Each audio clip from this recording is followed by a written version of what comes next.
अब and the end सबसे important बात यह है कि तुम्हारी बॉडी को सिर्फ दो चीज कंट्रोल कर रही है, तुम्हारा माइंड और तुम खुद। देखो, कभी कभी क्या होता है कि तुम्हारा माइंड तुम्हें कंट्रोल करता है, और कभी ऐसा होता है कि तुम अपने माइंड को कंट्रोल में रखते हो या फिर तुम अपने कंट्रोल में उसे करते हो। वो सारा हम अपने माइंड पर छोड़ देते हैं। सो हमारा माइंड कहता है कि भाई इसे कल कर लेंगे, फिर कल आता है कल कर लेंगे, next day next day next day, ऐसे ही करते करते महीने पूरा साल निकल जाता है। और फिर रियलाइज़ होता है काश मैं पहले कर लेता, मैं 2025 में कर लेता ये चीज़। फिर 2026 में आप खुद से प्रॉमिस करते हो कि भाई अब मैं ये चीज़ जो मैंने 2025 में चीज़ें मैंने गलती की है वो अब मैं 2026 में रिपीट ना करूँ। लेकिन फिर से वही आपका माइंड आपको कंट्रोल करता है।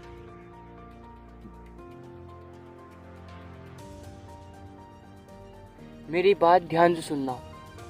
आप अगर अपने माइंड को कंट्रोल कर लोगे तो आप अपनी लाइफ में बड़ी से बड़ी चीज़ अचीव कर सकते हो। लेकिन अगर आपका माइंड आपको कंट्रोल कर रहा है तो आप छोटी से छोटी चीज़ भी अपनी लाइफ में अचीव नहीं कर पाते, क्योंकि आपका माइंड आपको एक ऐसी दिशा में ले जाता है जहां आप कुछ भी नहीं कर पाते। आपके अंदर इतना आलस आ जाता है। आप मेरी बात ध्यान से सुनना। आप अगर अपने माइंड को कंट्रोल कर लोगे तो आप अपनी लाइफ में बड़ी से बड़ी चीज़ अचीव कर सकते हो। लेकिन अगर आपका माइंड आपको कंट्रोल कर रहा है तो आप छोटी से छोटी चीज़ भी अपनी लाइफ में अचीव नहीं कर पाते, क्योंकि आपका माइंड आपको एक ऐसी दिशा में ले जाता है जहां आप कुछ भी नहीं कर पाते। आपके अंदर इतना आलस आ जाता है, आप बस सोचते हो कि मैं घर पड़ा रहा हूँ और बस कुछ भी ना करूँ, लाइफ ऐसे ही रहे। बड़े भाई, सेक्रीफाइस करने पड़ते हैं, लड़ना पड़ता है, दिन भर काम करना पड़ता है, जब जाकर मेहनत पर कुछ असर आता है कि हाँ आपने कुछ लाइफ में कुछ करा है।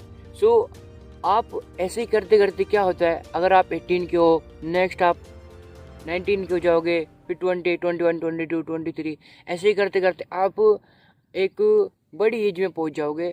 और जो आपकी पिछली एज होगी आप बस यही रिग्रेट करोगे कि यार काश मैं जब मेहनत कर लेता, जब थोड़ी सेक्रीफाइस कर लेता तो आज मैं कुछ अलग ही लेवल पर होता। तो मेरे भाई देखो, टाइम अब भी नहीं गया है, लेट आप अब भी नहीं हुए हो, जहाँ पर भी हो आप वहाँ से भी स्टार्टिंग कर सकते हो। लेकिन कुछ रूल्स आपको, कुछ डिसिप्लिन में आपको रहकर ये अगले दिन बनाने पड़ेंगे। आपको अपने माइंड को कंट्रोल में रखना पड़ेगा, ना कि आपका माइंड ही आपको कंट्रोल में रखे। क्योंकि अगर आप कंट्रोल में रखोगे अपने माइंड को तो आप बड़ी से बड़ी चीज़ अचीव कर सकते हो। सो लेट्स सी, कुछ ऐसी चीज़ें मैं आपको बताऊंगा जिससे आप अपने माइंड को कंट्रोल में रख सकते हो। सो सबसे पहली चीज़ आपको क्या करना है, आपको अपना एक रूटीन बनाना है। ठीक है, आपको अपना एक पेपर लेना है, पेन, और उस पर लिखना है अपना सारा रूटीन। उस पर सारा रूटीन लिखने के बाद उस पर आपको डेली काम करना है। देखो, आई मीन मैं मानता हूँ कि मोटिवेशन अगर हम थोड़ी वीडियो देखते हैं तो आता है, ठीक है, और वो गलत भी नहीं है। आप स्टार्टिंग में मोटिवेशन का यूज़ कर सकते हो, ठीक है, लेकिन मोटिवेशन लॉन्ग टर्म के लिए नहीं है, शॉर्ट टर्म के लिए। आपको लॉन्ग टर्म के लिए डिसिप्लिन, कंसिस्टेंसी की सबसे ज़्यादा ज़रूरत पड़ेगी। आपको सिर्फ स्टार्टिंग में मोटिवेशन चाहिए। आपके दिन कितने बोरिंग जा रहे, कितने अच्छे कितने बुरे, कुछ भी हो रहा, आपको कुछ फ़र्क नहीं पड़ना चाहिए।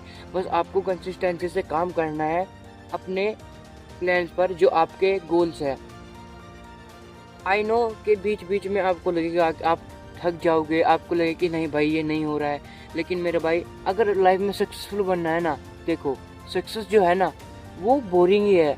क्योंकि ये चीज़ अगर इजी हो गई तो आजकल हर एक घर में से हर कोई सक्सेसफुल होगा। सो सक्सेस इतनी आसानी से नहीं मिलती, इसके लिए सेक्रीफाइस भी करने पड़ते हैं। सो आपको डिसिप्लिन में रहकर कंसिस्टेंसी से अपना पूरा दिन, जो भी आपके प्लान्स है, जो भी आपके गोल्स हैं, उन पर काम करना होगा। और मैं कहता हूँ कि आप 6 मंथ या फिर 1 साल बस इन पर काम कर लो, आपको खुद ही मजा आने लगेगा। क्योंकि भाई आप एक बार जब जहाँ पर हो ना, और फिर 1 साल बाद जब आप देखोगे ना कि मैं कहाँ से कहाँ पर पहुँच गया, तो आपको खुद रियलाइज़ होगा, आपको कितना मज़ा आएगा उस लेवल पर जाकर। और आप खुद को और मुझे थैंक्स, खासकर आप खुद को थैंक्स बोलोगे कि काश, आई होप कि आप खुद को थैंक्स बोलोगे कि थैंक यू अरमान, तुमने उस टाइम पर गिव अप नहीं किया। अगर आप उस टाइम पर गिव अप कर देते तो आज आप यहाँ ना होते। सो मैं बस यही बताना चाहूँगा कि मेरे भाई कभी भी लाइफ में अपनी गिव अप मत करो एंड लगे रहो कंसिस्टेंसी के हिसाब से। आपका भाई आपके साथ है। एंड नाउ भाई, अगर ये आपको वीडियो अच्छी लगी हो तो लाइक करें, कमेंट करें और शेयर करें और अपने भाई के 10 सब्सक्राइबर कंप्लीट कराएं।